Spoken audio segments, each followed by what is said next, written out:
What is going on, everybody? If you're with me tuning in the middle of the early games here on an NFL Sunday, I sure do appreciate it. But I think probably the majority of our FTN NBA subscribers can catch this on a replay after these early games are done. But we've got kind of an interesting NBA schedule. And by interesting, I mean a little bit frustrating from a content perspective. We've got a single game, I believe, on DraftKings and FanDuel with the Mavericks and the Clippers rematch from last year's playoffs going off at 3:30 Eastern.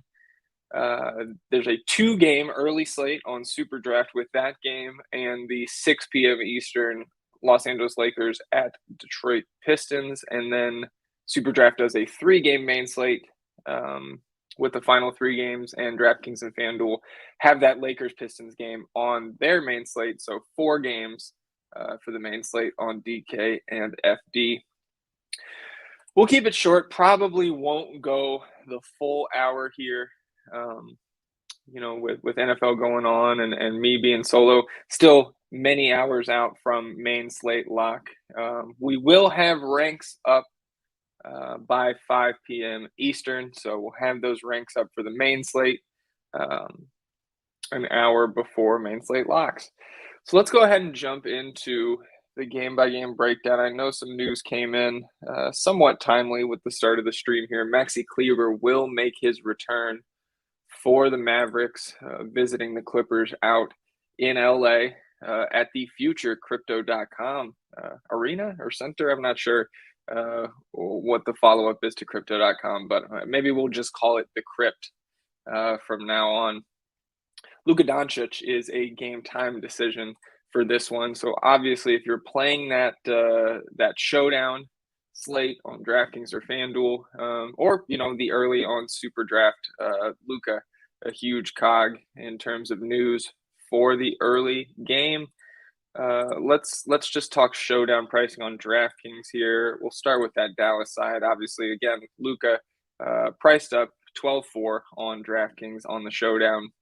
And if he's back, it's going to make guys like Kristaps Porzingis, Jalen Brunson a little bit expensive for my taste. But I think, Porzingis, even before Luka has been out the last two, was producing at a really high rate, shooting the ball really well lately. In his last 5 games, Porzingis is shooting 52% from the floor, 46% from three, and 95% from the free throw line.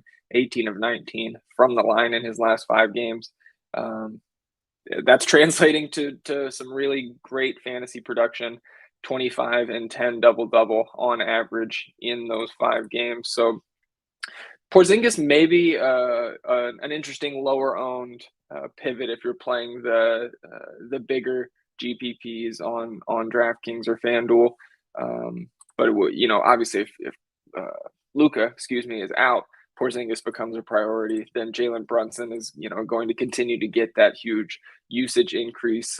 2 games ago, the first game that Luka sat, nearly a triple-double by Jalen Brunson, 18, 9, and 9 against Phoenix. And that tough matchup, and credit to Dallas, man, they are playing some good basketball with a lot of guys in and out of the lineup. Obviously, Kleber's been out a while. Porzingis missed earlier this year, and now Luka. The fact that these guys are still sitting at 9 and 6 in the 4 seed in the West currently. Obviously, everything's still pretty jumbled together, particularly from that 4 seed on down to the 11. Only 3.5 games separating those 7 teams right now. But Jalen Brunson, and 18 and 10 double-double with 4 boards on Friday night, played a little back-to-back set. I guess not a back-to-back, but 2 games in a row out there against Phoenix.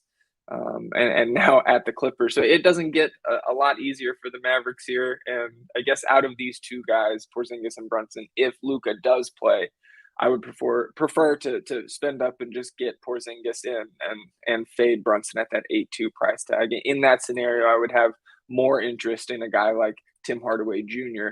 For the savings compared to Brunson, saving $1,600 at 6'6". And then I think there's some value pieces in particularly in the showdown that we can look at.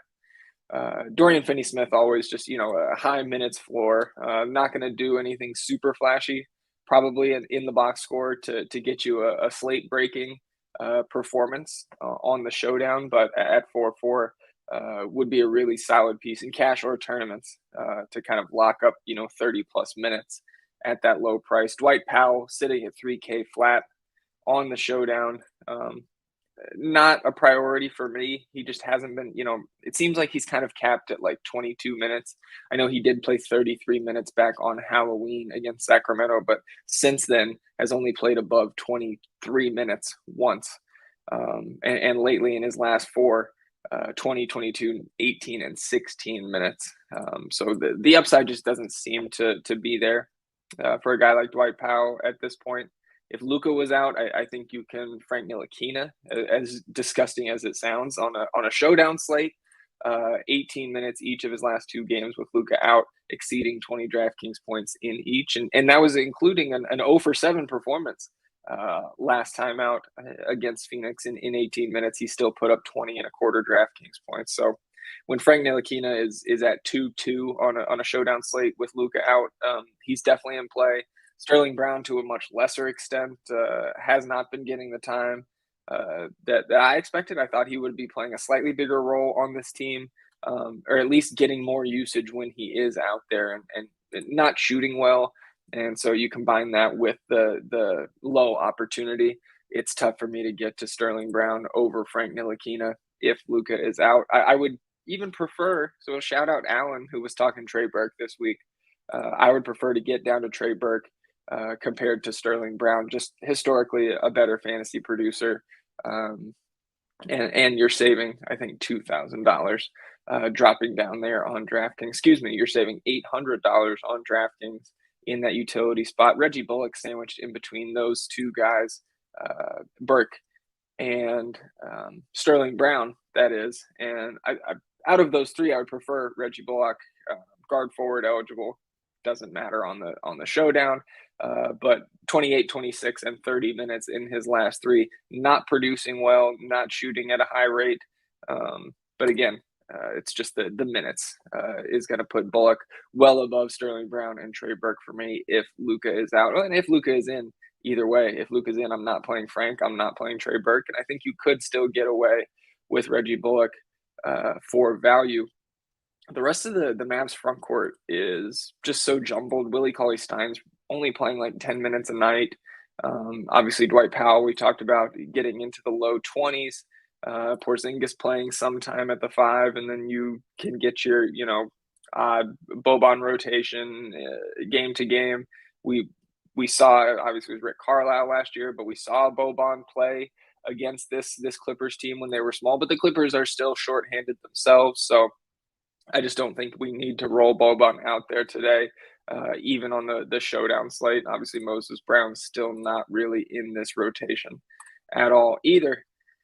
Flipping over to the Clippers side, obviously Paul George on a showdown slate with Kawhi out, Marcus Morris still out, putting up mid-20s in shot attempts in games that are close recently. Paul George is probably my favorite spend up, even if Luka is healthy. I think saving the dollars at the captain spot with Paul George is somewhere I would want to go if I was running one lineup. Clippers are favored in this game by 4, and that has come up from where it opened at 3.5. So I don't really have a great read on if that indicates Luka sitting or not. So with him being dubbed a game time decision about 15 minutes ago, we'll just have to wait and see on that. I see tweets coming in about Cam Newton, I guess, having a good day. So it'll be interesting to look at the NFL box scores once we're done here. Paul George, again, 11-2. He's a fine play. I would probably be 5 showdown lineups in before I got one without Paul George. I just think he's going to put up a score you're going to need on this showdown slate. Reggie Jackson, been really strong from a minute standpoint lately, excluding last game where he only got 25, and that just poor performance, to put it nicely, by the Clippers, only putting up 81 points in New Orleans, and Reggie himself 2 for 11 from the field. Even though he's not the most efficient player, far from it in the NBA, 2 for 11 is well below what you can expect from a guy like Reggie Jackson. All right, I see Easy B, I see Triple H popping up in the Discord. Small field, single entry, favorite captain. Right now, Easy, assuming that I'm just going to treat it like Luka is in. Paul George is going to be my favorite captain, and if you want to get cheaper, I think Terrence Mann makes for a good play there. And we'll talk about somebody else here. We'll go ahead and just skip to that. Serge Ibaka is back from the G League, practiced with the I think it's Agua Caliente Clippers, or I think that's the name of the G League affiliate for the Clips. Serge Ibaka, in his one, practiced multiple times with the Caliente Clippers, started at center in their opener the other night. 30 minutes in that game for Serge Ibaka. Took 20 shots, 22 points, 14 boards, 4 assists. And really the 30 minutes is the key number for me here. Because even though he will have a minutes limit today, I think we're probably going to be able to see more than the 5 minutes a game, 6 minutes a game that he was getting, not just the 2 appearances earlier this month, but even last year when he kind of made the very short-lived comeback in the postseason, was getting single-digit minutes a lot of that time. And so, I mean, even if he's at like a 12-minute cap, I think there's I think he's viable at 3-2 on the showdown. We know that Serge Ibaka, even at this point in his career, is a really productive fantasy player. And so I have some interest there, but we'll be looking out for some solid information in terms of the actual number of minutes that Serge will be limited to today. I was talking about Reggie Jackson. I think obviously he's a fine player. Eric Bledsoe has also been producing at a higher rate fantasy-wise and for real-life hoops.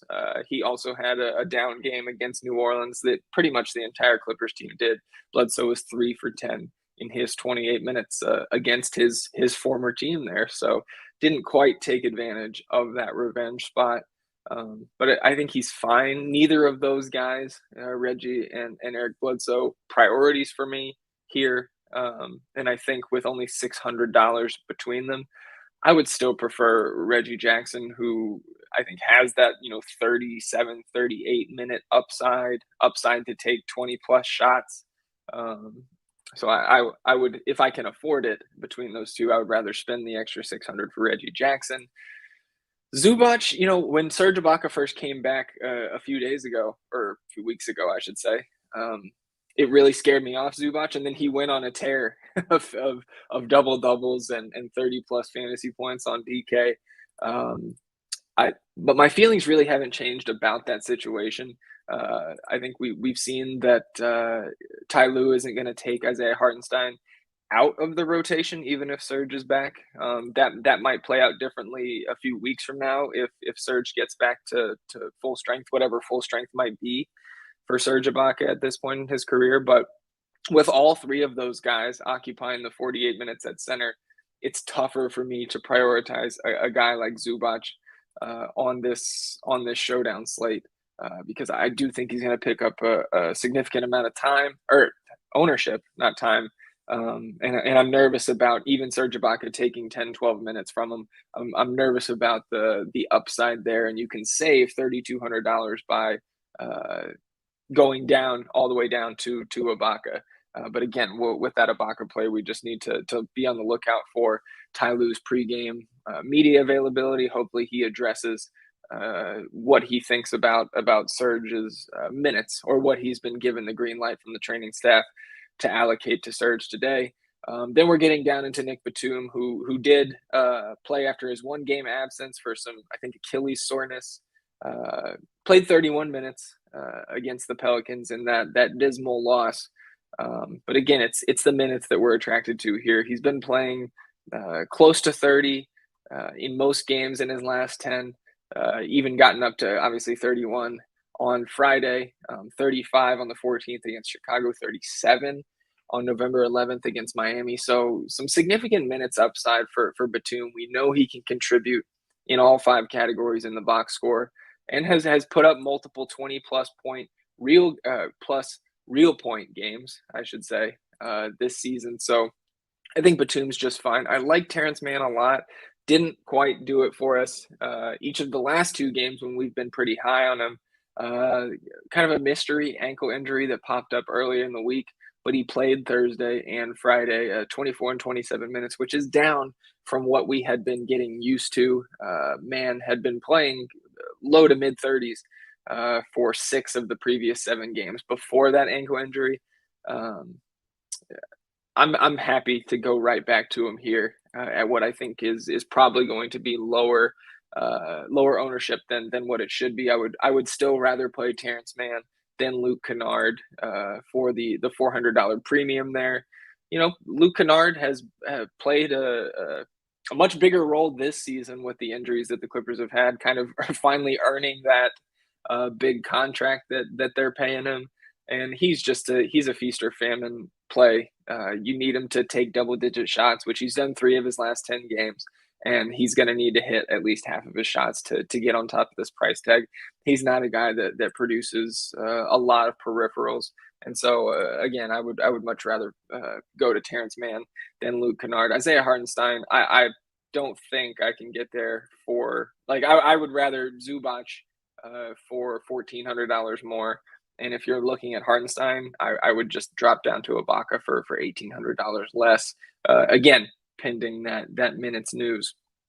So I think Justice Winslow is confirmed available. Was out with a personal issue. So if we got any sort of late scratch, like we've seen with Batum, Terrence Mann, late additions to the injury report here in the next, 68 minutes between now and lock, Justice Winslow could become a topic of conversation, but I don't think we're going to have to get there. So that wraps up that showdown slate. Real quick before we jump to the main, I just want to spin through the 2-game early slate on Super Draft if anybody's playing over there.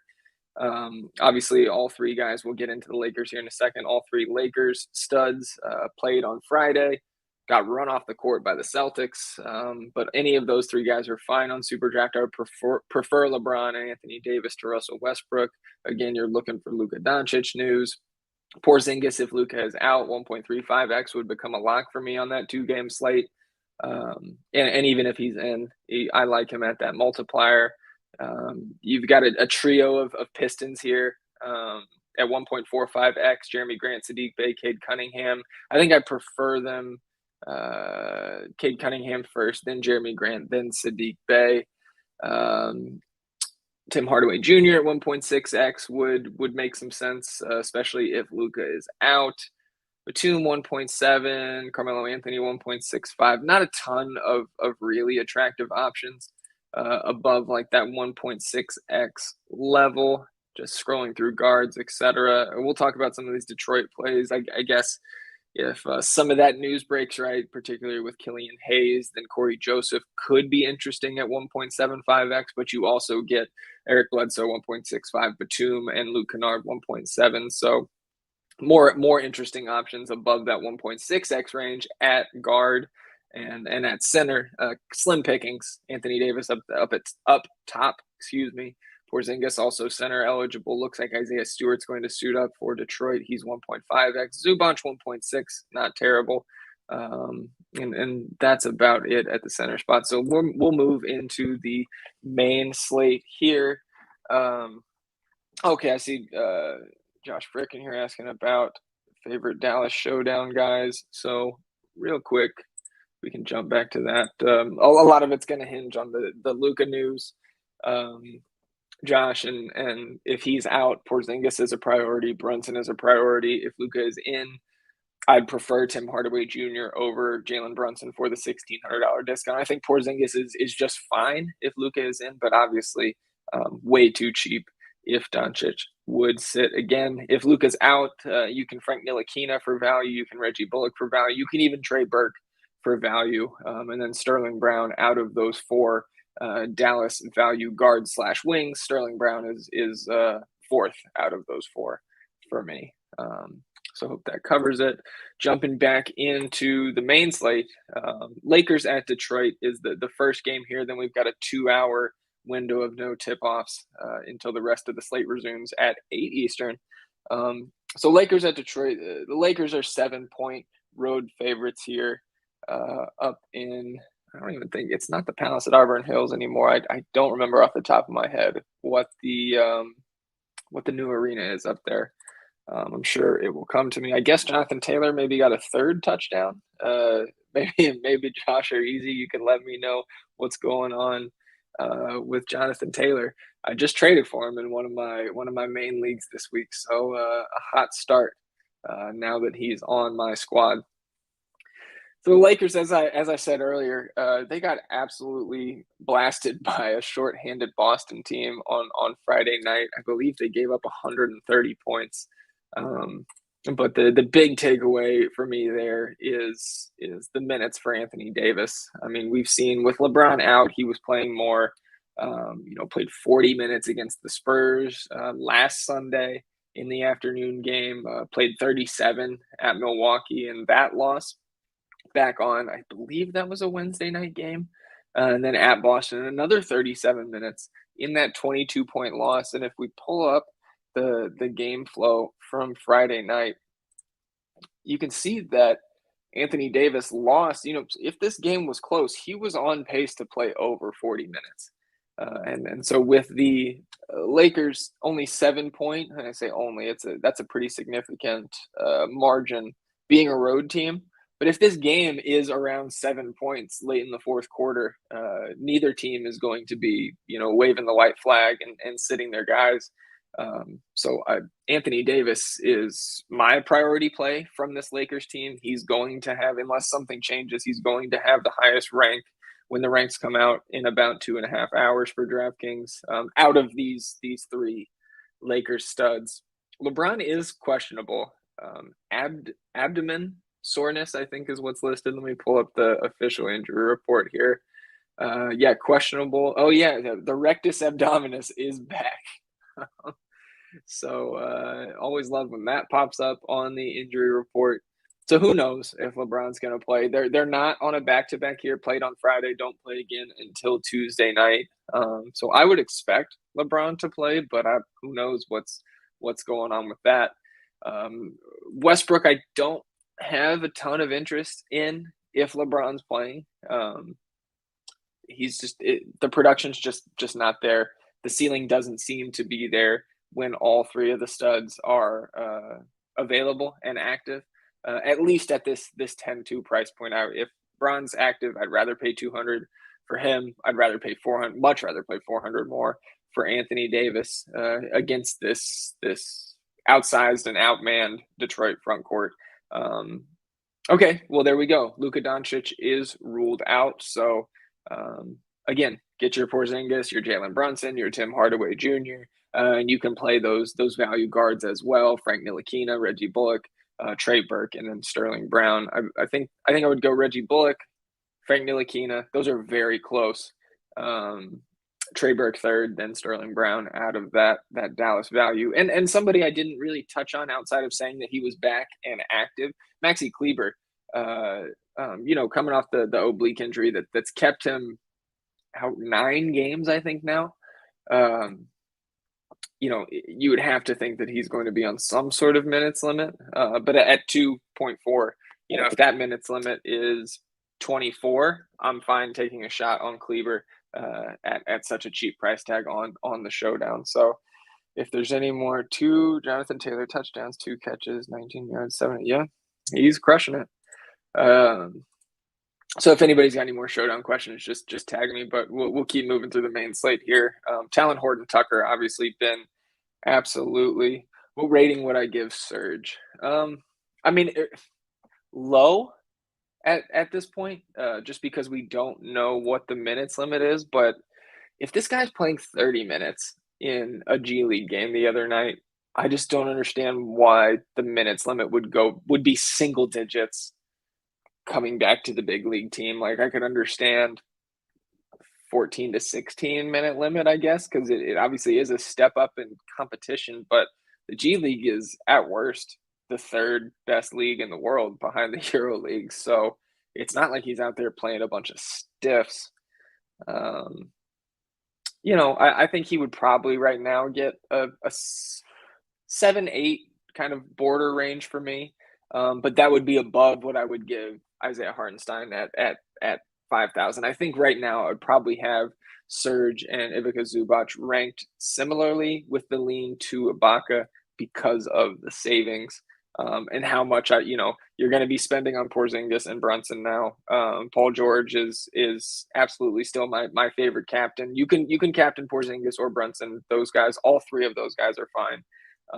But if my lineup looks sexier with Paul George up top, I would love to get Paul George in as my priority captain.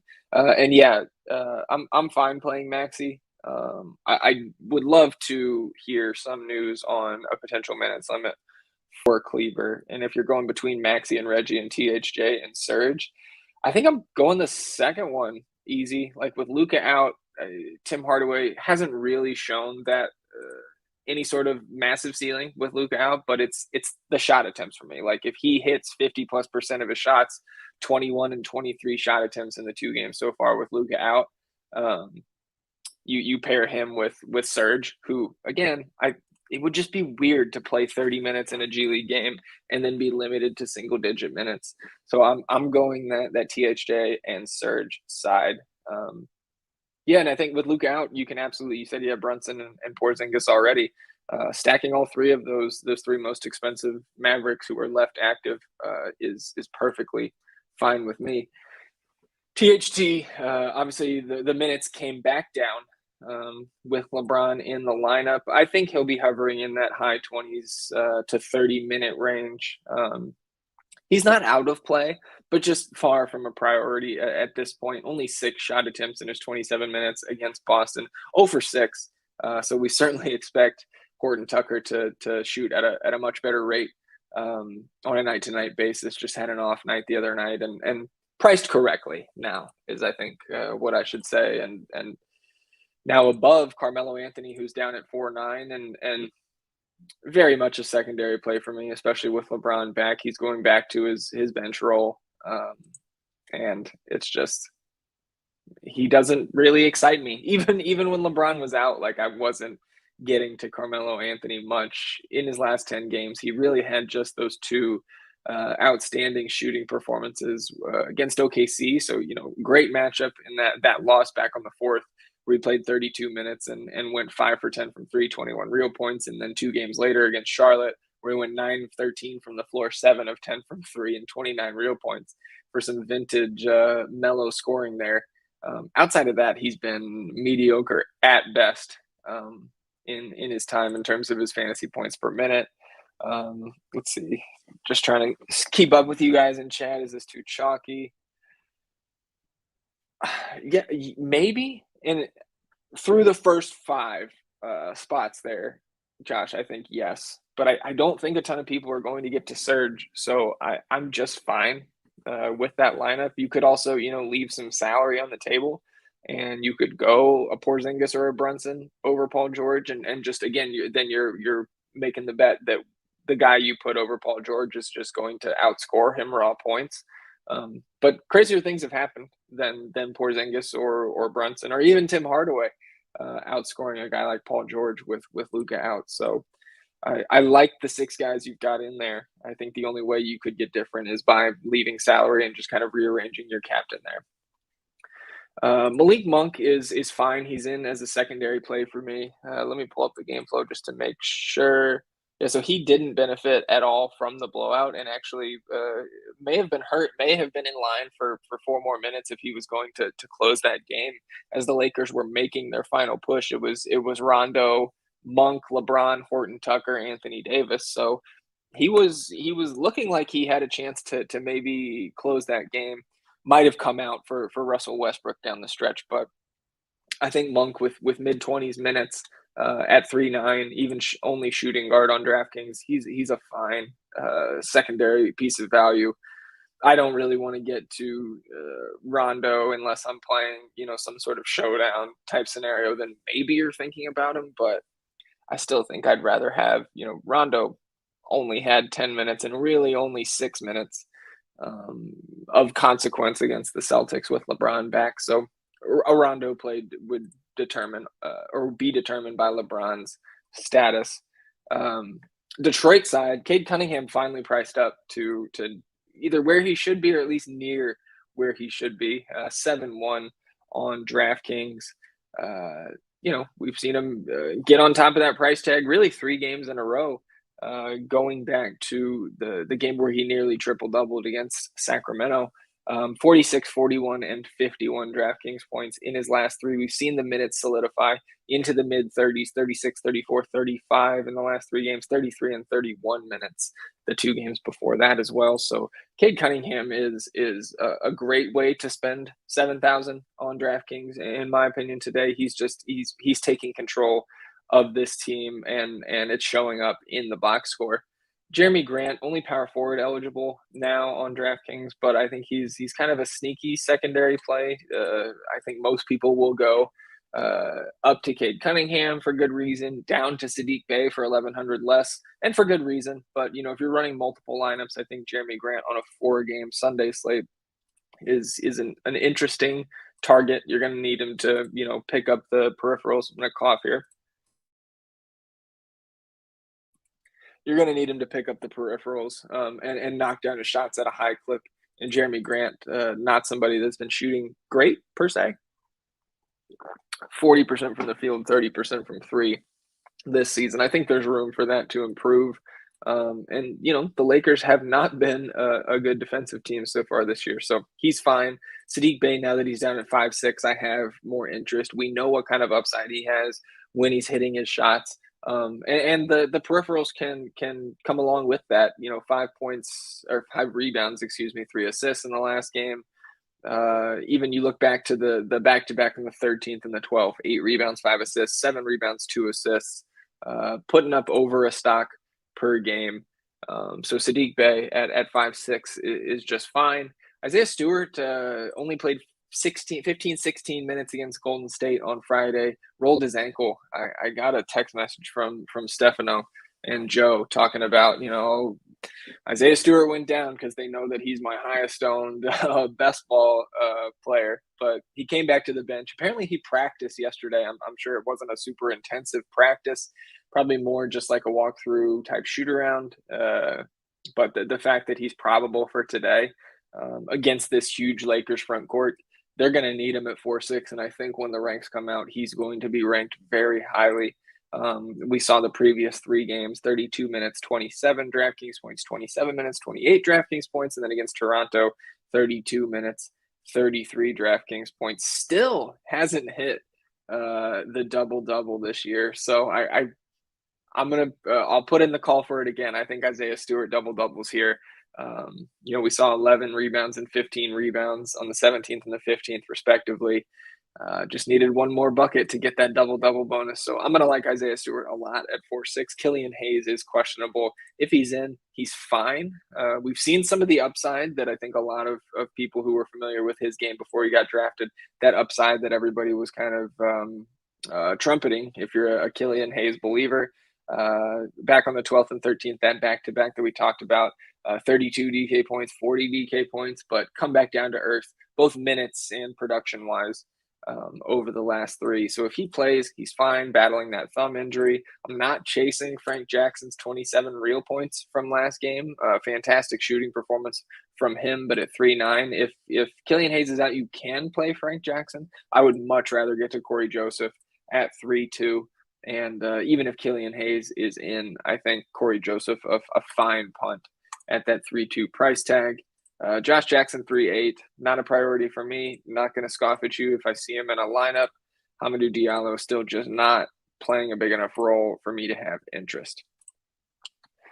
See, minutes for Serge in my estimation. Whammy, I assume, like I was saying, like he played 30 in that G League game. So to see him come back and play single-digit minutes would be kind of puzzling to me. So I think he'll play between 14 and 16. I think probably the low end of that range is probably more likely. But again, on Showdown at that price, 14 minutes of Serge Ibaka, he can double in that time, especially against the Dwight Powell, Maxie Klieber front court there in Dallas. Yeah, I don't think I'm going to have a high rating for THT today. He probably, just on the surface, looks like an 8 to me. If LeBron is in, if LeBron's out, it's going to be a 9. Probably not going to get to a 10, but would be a much stronger play than at that 5-3 price tag. Jumping into the 8 p.m. games here, Knicks at Chicago. This is a rematch of the Bulls' first loss of the season, and the Bulls, even with Vooch still out with the COVID protocols, Kobe White making his way back, playing about 10 minutes a game right now, and Patrick Williams obviously out for the majority of the season, if not the entire season. The Bulls still sitting at 11-5 here, and trying to avenge that loss to the Knicks as we get news that the Kangs, who fired Luke Walton earlier today, Alvin Gentry, the interim head coach, there was some buzz that maybe Doug Christie would step in as the interim, but Alvin Gentry getting another shot as the head man out there in Sacramento. Not another shot as a head coach, I should say, after he was replaced in New Orleans by Stan Van Gundy, who has now been replaced by Willie Green. So the coaching carousel in the NBA continues. The Knicks prices are pretty wild. You look at Julius Randle up top, 9-7, still got that power forward center eligibility on DraftKings. I think he's just fine. I guess kind of glossing over the news that Mitchell Robinson is listed as out today. He's in the concussion protocol. Taj Gibson missed the last game.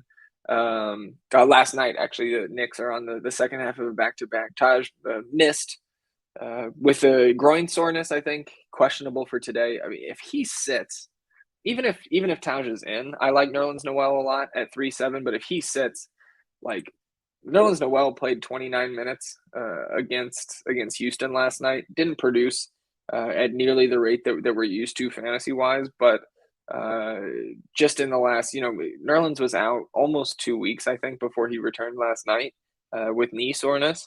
But before that knee injury against Philadelphia on the 8th, he had played 30 minutes against Cleveland, 24 against Milwaukee. At 3-7, Nerlens Noel is probably going to grade out really highly in the ranks. Especially if Taj Gibson is out, he's going to become a big time priority value. That is for me.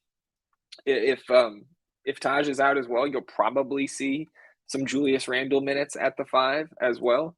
I don't think Jericho Sims is going to run out there for big minutes, if at all. I think he is still with the big league team.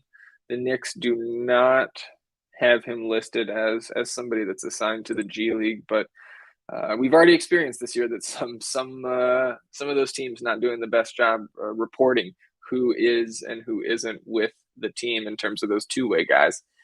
But after Julius Randle, like, you jump all the way down to 5-5, where RJ Barrett sits as the only guy above 5K outside of Julius Randle. Then you're looking at Kemba Walker 4-8, Derrick Rose 4-6. Those guys have been in that range for a few games now. Alec Burks up to 4-3. I could also see him, like, he's a bigger wing. I could also see him picking up some extra time, or at least just having that minutes floor somewhat solidified in the mid to upper 20s if Taj Gibson is in fact out.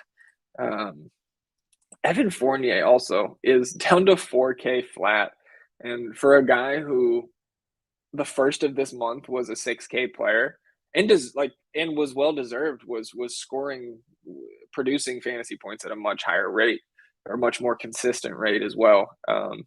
The fall in price now 3 weeks later to 4K flat, guard forward eligible. It's really hard for me not to give him a Hardy ranking. We saw 30 minutes last night against Houston, put up 13 shots, but the minutes have been volatile, and that's why the price keeps falling. He hasn't been shooting it well either. 38% from the field over his last 5 games, and only 33% from 3, 8 of 24 in that span. But it's impossible for me to ignore Fournier at that price. So I think he's a really solid value and gives you that flexibility with his guard forward eligibility to build lineups and structure them how you choose. I can't quickly at 3.9. The minutes have been up into the 20s. I guess I shouldn't say I can't quickly, but I'd rather pay 100 more for Evan Fournier starting and potentially getting 30 minutes.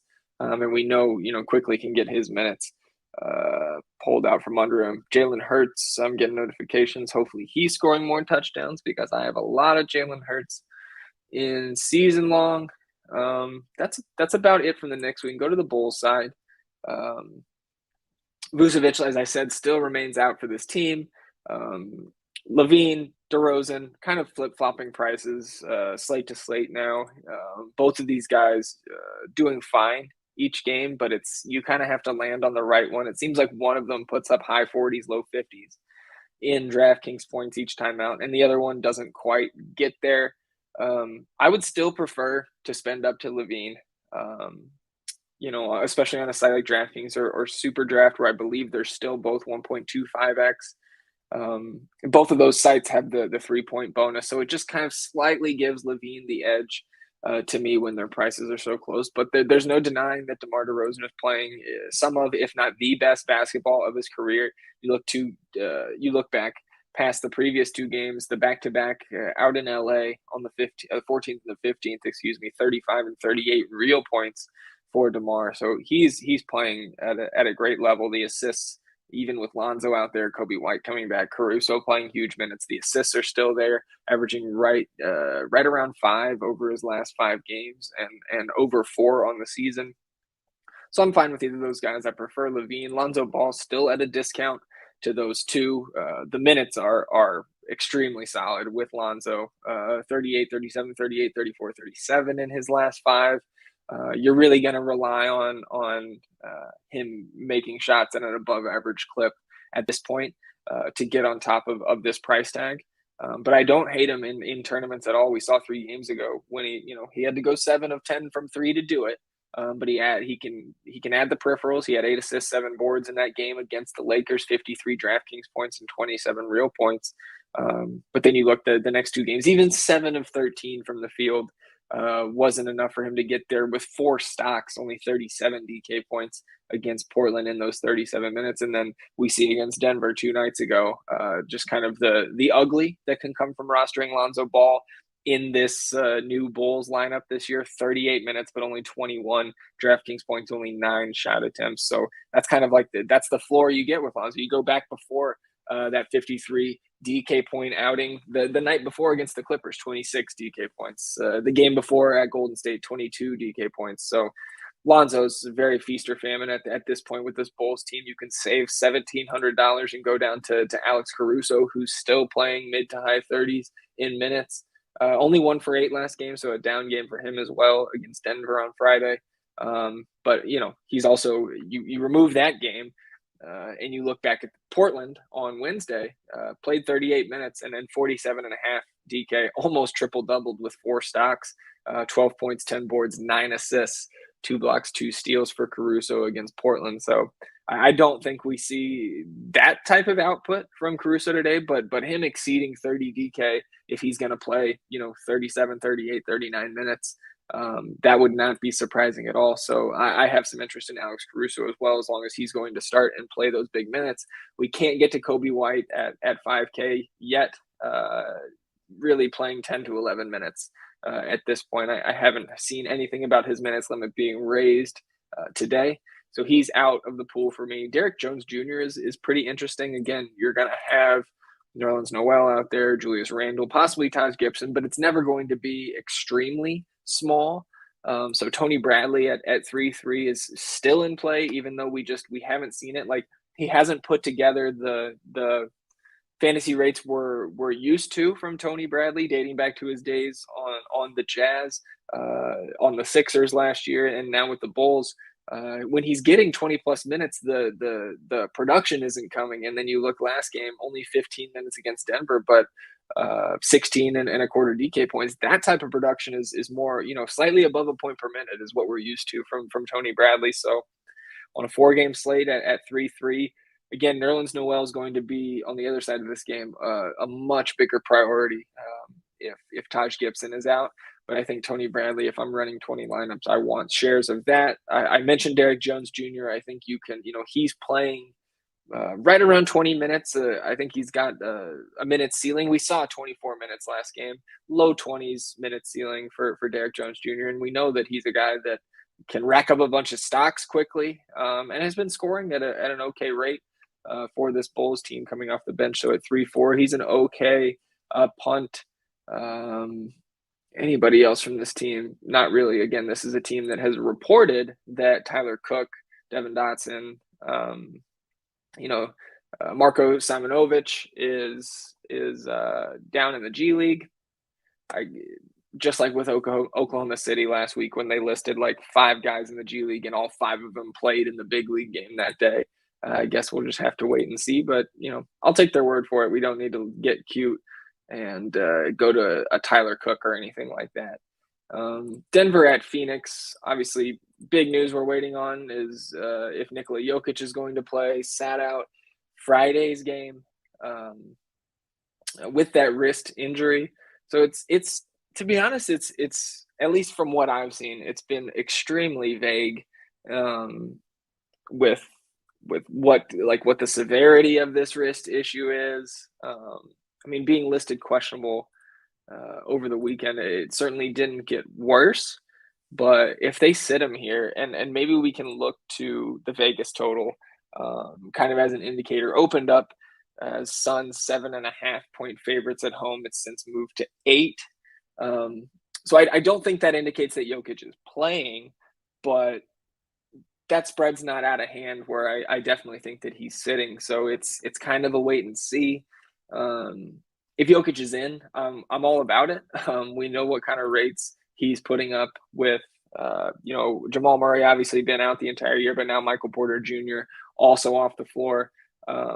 He's been fantastic from a real life standpoint and from a fantasy standpoint. He's nearly at 60% from the floor, 59% from the floor, 41% from three, only 75% from the free throw line is Jokic. But if he's in, I would be trying to get a lot of shares, especially since this game tips off 2 hours after main slate lock. It's right around the time that Sunday night football, people are setting their showdown lineups for Sunday night football.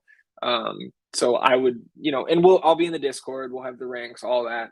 But Jokic, if he is announced in, closer to lock of that game, I'm going to want to shift things around and get a lot of Jokic. But if he's in, you can still go to Will Barton or Aaron Gordon. I would much rather Will Barton if Jokic is in. But if Jokic is out, we saw last game, Aaron Gordon kind of getting back to his front court roots, I guess going back to more of his role with the Orlando Magic for the first few years of his career.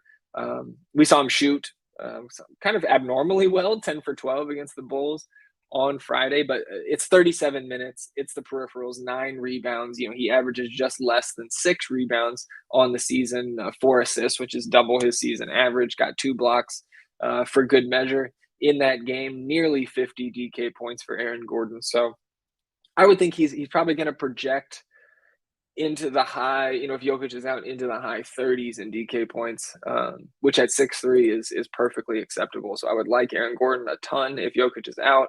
Monte Morris, the story doesn't change too much for me with him, whether Jokic is in or out.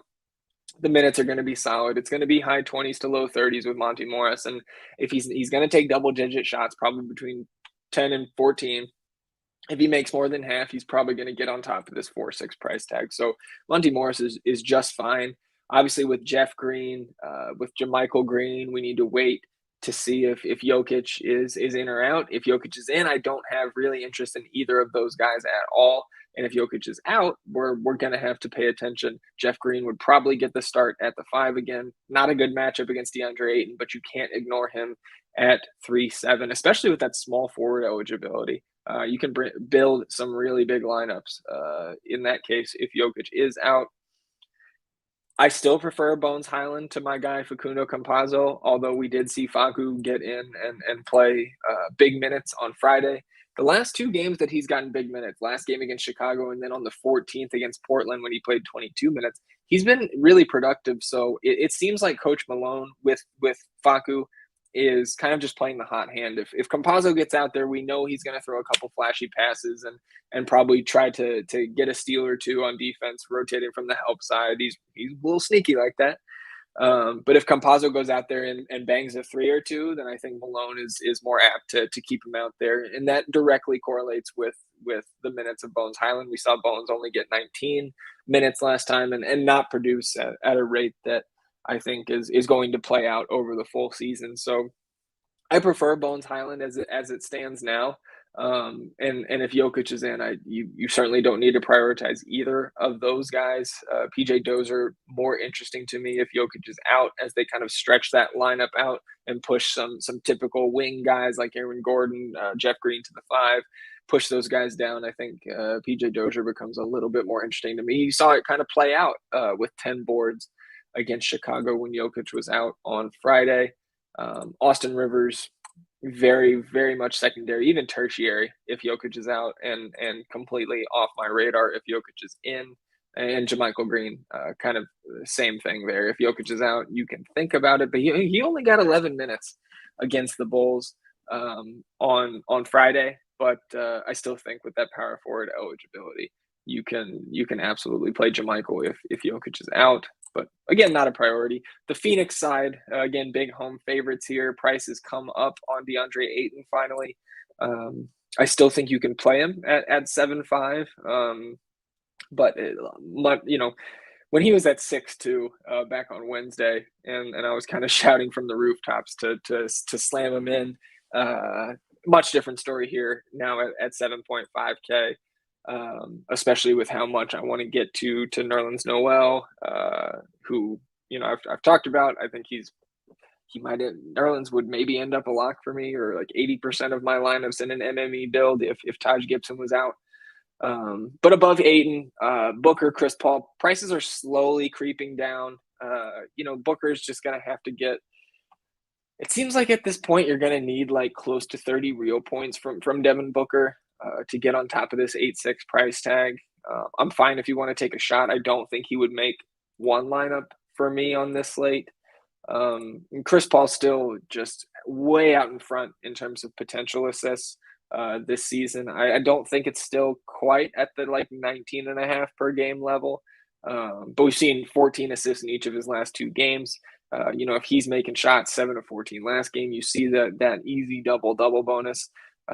For CP3. So I think if I'm choosing between Booker and Chris Paul, I'm gonna try to get that quick double from Chris Paul at 8, saving $300 and not having to rely on a just a volume scoring output from Devin Booker. But those guys are very close, and if you have to go to one of those Phoenix guys, I'm really fine with either. McCall Bridges is down to 4.8. His minutes are always going to be solid. Secondary value for me, his 33.5 DK points last time out was his highest output fantasy wise in his last 10. No, Chris Paul would not be a 10 rank for me, Josh. I can tell you that right now. He's not going to project well enough for that at 8.3, especially with some of the other more priority plays that I want to get to on this slate. Jay Crowder, 4.2. He's going to have to make 4 or 5 threes probably to get on top of this price tag, or get you 3 or 4 stocks. He's not the same fantasy producer. He's never been a massive. He's typically priced in that 4 to 5K range for a reason, and shooting poorly this year, 36, 32, 75 from the floor for Jay Crowder, but 4.2. He's at this point he's almost like a Robert Covington type play with less minutes, slightly better fantasy producer. Those two guys, kind of priced in the same range at this point of the season. Frank Kaminsky is out, so JaVale McGee, especially if Jokic is in and they're going to have that more traditional center out there, I think you could JaVale if you had to. But again, Nerlens Noel is going to be in most of my lineups in that price range at center. If you want a Cam Johnson or Cam Payne, at low ownership, that's fine, but neither of those guys priorities for me either. Late night hammer going off at 8:30 Eastern tonight out in San Francisco. The Raptors visiting the Warriors.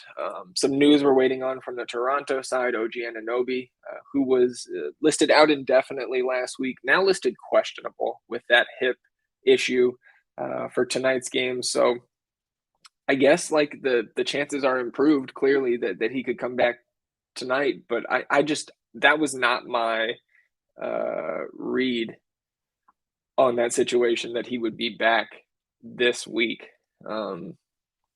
So we did get starting lineups here. The Mavs will start Brunson, Hardaway Jr., Finney-Smith, Porzingis, and Powell. So the same five they've been going with Luka out, and same five here for the Clippers: Jackson, Bledsoe, Paul George, Nick Batum, Ivica Zubac. If OG comes back, that's going to make me like a guy like Gary Trent, I think, a little bit less. Although, like, if you look at it, I guess I'm mistaken. I'm kind of getting ahead of myself here. Gary Trent's production really hasn't been tied, or his minutes rather, really haven't been tied to OG being out. He's just playing massive minutes, shooting the ball well, and getting a ton of shot attempts, no less than 16 shot attempts in each of his last 5 games for Gary Trent Jr. So I guess I'll just go back to the top. We'll hit the reset button on this. Pascal Siakam, if OG is out, I have a little bit more interest in. I feel like that is going to give him some more rebound chances. It obviously opens things up more for Chris Boucher to remain in this rotation. Precious Achiuwa obviously back coming off the bench lately, with Kim Birch starting at the 5.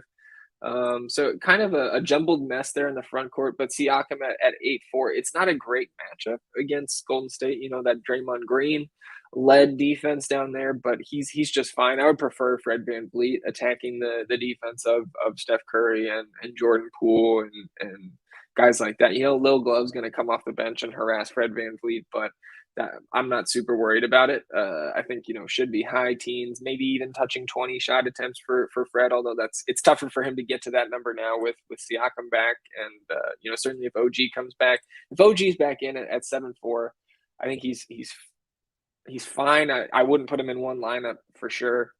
May even have a minutes limit if he does come back today. But if OG's back, that really like takes me off Scotty Barnes completely. We've seen Scotty Barnes produce at a much lower rate since Pascal Siakam has come back, not shooting the ball quite as well as he was earlier in the year. 5 straight games, sub 50% from the floor for Scotty Barnes, but the peripherals, are still there. 7 boards, 6 assists, 6 boards, 6 assists, 8 boards, 2 assists, 9 boards, 4 assists. So, you know, if he's hitting his shots, he's down to 6'5" now. Scotty Barnes is fine, but again, if OG Anunoby plays, takes me, you know, kind of off that entire range there with OG, Pascal, Scotty Barnes, Chris Boucher at 4-1. I don't think I can get there. He got some garbage time against Sacramento on Friday, got that cheap double in 24 minutes. If Chris Boucher was going to see even 18 minutes, I think he's viable today. I can't count on those minutes with confidence. I would rather Precious Achiuwa. I think he's going to play, you know, low 20s as a minutes floor, even off the bench, you know, kind of splitting that time at the 5 with Kim Birch, who's 100 cheaper than Precious. Either of those are guys are fine for me. Again, but they're sitting in that center range. High 3Ks. Nerlens Noel at 3.7 is where I'm going most of the time here. Anything else from Toronto? You know, we're not going. Goran Dragic is back out of the rotation. Svi Mikhailuk really hasn't been getting the time that we were used to early in the season as Toronto gets healthier. Malachi Flynn played kind of a random 22 minutes against Utah 2 games ago, back to his, you know, normal minimal role on Friday night against the Kings. The Warriors side, I think Steph Curry, you know, with Jokic right now as it stands, if we think Jokic doesn't play, Steph Curry, I would prefer to get up to kind of over. I guess it's really close with him and Anthony Davis, but I'd much rather spend the premium to get up to Steph over LeBron or Russell Westbrook if we're going to those 5-digit salary guys. Steph's he sat out on Friday, but just unconscious. 40 points, 37 points, 24 points, 40 points in his last 4 games. Has not been below 56 DK points in his last 4. Just playing amazing basketball right now, and we're certainly not scared of this Toronto matchup right now. So I like Steph. Wiggins and Poole prices both came up as they both produced well with Steph out, with Draymond out, and some others in that Friday night game. But those guys are too expensive for my taste. On this slate, I would much rather go to Draymond, who, as I said, rested in that Friday game. This just kind of strikes me as a matchup where we're going to see a lot of Draymond. I think this game stays close. It's a 9-point spread, but again, if this stays a single-digit game, neither team resting their guys down the stretch here. And so if we can get into the mid-30s in minutes for Draymond, maybe this is the night that we finally catch at least a double-double, but maybe even that triple-double. He's been so close. I mean, he's averaging 8 points, 7.5 boards, 7.5 assists on the year. So you get a couple extra minutes, get to that 34, 35-minute range for Draymond. Like, he's really going to be threatening, in my opinion, for some of those bonuses here on DraftKings. The rest of these guys kind of bunched together from 4-2 and below. Gary Payton, the second is probable. He got 29 minutes in that game against Detroit on Friday with kind of those main guys out. Actually produced at a much lower rate than we've been used to with him coming off the bench typically for this team. And now that he's up at 4.2, he's not a priority play here. Bielitsa with Draymond back, etc. Tough to get to. We saw why Juan Toscano-Anderson is such a good fantasy asset when he gets the minutes. Shot 1 for 6, only 2 real points in his 37 minutes, but still got you 26.5 DK points because he's a guy that's scrappy, boards. One of I think on Top Shot, he was they did a flash challenge with the top assist guys from Friday's slate, and Juan T made it in there. So not somebody we can go to tonight with Draymond back, but just trying to give Toscano-Anderson his due. Kevon Looney, same prices, and Nerlens Noel. I can't get there. We've mentioned 3 or 4 other centers in that high 3K range that I would rather get to outside of Looney, I should say, instead of Looney. Damian Lee, I still think is a really interesting punt at 3-2 guard forward eligible. Interesting that he didn't see much of an uptick in minutes against Detroit with those other guys out. But the 2 games previous to that, 23 and 22 minutes, and that much time for Damian Lee at 3-2, I have some interest there. Otto Porter Jr., I believe, is still questionable with that foot injury. That could open up some time for Bielitsa, maybe even Juan T. But now that we've got Jonathan Kuminga, I'll say it on stream, Easy B, the cum bucket, the best nickname in the league right now, kind of making his way slowly into this Warriors rotation. So he's just kind of another guy that pulls minutes away from Bielitsa, Toscano-Anderson, etc. I think that's about it. Like, Moses Moody's not playing significant minutes yet, so that'll do it for the Warriors side. And yeah, I mean, I got no problem talking about the nickname for the Warriors rookie, everybody. So we did this early stream. Producer Thomas is headed to the Raiders game this afternoon, so I know that's going to be a fun time for him. I will be around in chat leading up to this the showdown lock, and like I said, we'll get ranks out and be in Discord leading up to main slate lock, and then of course waiting on that Jokic news, which should probably come after main slate lock. So I appreciate you tuning in if you did so live. I appreciate you listening back if you're doing so later on this afternoon. And I appreciate Thomas helping me out with this early afternoon show. So shout out to producer Thomas. And since I'm here by myself, I can just kind of wait as I pull up, what we do to end the show here. I know Easy is here listening. So appreciate all you guys tuning in. Good luck in your contest today. As always, let's get these beans. Good night.